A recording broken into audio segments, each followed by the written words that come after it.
बारामती म्हणजे अजित पवार आणि अजित पवार म्हणजे बारामती असं समीकरण अनेक वर्ष पाहायला मिळालं. मात्र त्यांच्या निधनानंतर आता स्थानिक प्रश्न पुन्हा डोकं वर काढताना दिसत आहेत. आता प्रश्न असा आहे की ग्रामस्थांची नाराजी शांत होणार का आणि उमेदवार सुनेत्रा पवार यांच्या समोर ही पहिली मोठी कसोटी ठरणार का? निरावा गज मधील ग्रामस्थांचा हा संताप निवडणुकीवर किती परिणाम करणार हे पाहणं महत्वाचं ठरणार आहे. तुम्ही बारामती पोटनिवडणुकीच्या मतदानावरती बहिष्कार घालण्याचा निर्णय घेतलेला आहे, काय नेमकी मागणी? मी निरावाज गावचा रहिवासी आहे. माझं नाव आहे सुरेश दत्तात्रय देवकाते. आमच्या वस्तीवरील रस्ता हा 15 वर्षापूर्वी झालेला आहे. तरी रोडला खड्डे भरपूर पडले आहेत. गावातील लोकांना सांगून, ग्रामपंचायतीला सांगून त्याची दखल घेतली जात नाही. तरी ती दखल घ्यावी. निवडणूक निर्णय अधिकारी यांच्याकडे निवेदन दिलेलं आहे. तरी त्यांनी त्या रोडच्या रस्त्याची दखल घेऊन त्वरित कामाला सुरुवात करावी आमची विनंती आहे. नाही तर आम्ही निवडणुकीवर बहिष्कार घालणार आहेत असा आमचा निर्णय झालेला आहे. आमचा रस्ता आहे निरावागज माळेगाव रोड ते पन्हाळे वस्ती हा रस्ता आहे आमचा.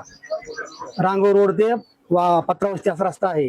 निवेदन कोणाला दिलंय? निवेदन दिलेल्या निवडणूक निर्णय अधिकारी यांच्याकडे दिलेलं आहे. तर त्यांनी दखल घेऊन रस्त्याच्या कामाची लवकरात लवकर करावी. मागणी जर पूर्ण नाही झाली तर काय? आमची मागणी पूर्ण नाही झाली तर आम्ही मतदानावरती बहिष्कार घालू अशी आमच्या 500 मतदारांची विनंती आहे. अशी बारामती पोटनिवडणुकीची रणधुमाळी सुरू असतानाच एक मोठी बातमी समोर येते. अजित पवार यांच्या निधनानंतर लागलेल्या या निवडणुकीत आता मतदारांमध्ये नाराजी उफाळून आली आहे. बारामती तालुक्यातील निरावागज गावातील ग्रामस्थांनी थेट मतदानावर बहिष्काराचा इशारा दिलाय. बारामतीची पोटनिवडणूक 23 एप्रिलला होणाऱ्या या निवडणुकीसाठी प्रचार जोरात सुरू आहे. मात्र या प्रचाराच्या गडबडीतच निरावागज गावातून संतापजनक वास्तव समोर आलंय. निरावागज आणि पन्हाळे कुंभार वस्तीला जोडणारा रस्ता पूर्णपणे खराब झालाय.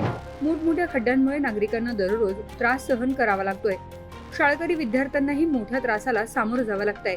आम्ही अनेकदा तक्रार केली पण अजूनही रस्ता दुरुस्त झालेला नाही. आता मतदानावर बहिष्कार घालणं हाच आमच्यासाठी शेवटचा पर्याय असल्याचं ग्रामस्थांनी सांगितलंय. ग्रामस्थांनी याबाबत बारामतीच्या निवडणूक निर्णय अधिकाऱ्यांकडे लेखी निवेदनही दिलंय आणि 2 दिवसात रस्ता दुरुस्त न झाल्यास मतदानावर बहिष्कार घालण्याचा इशारा दिलाय.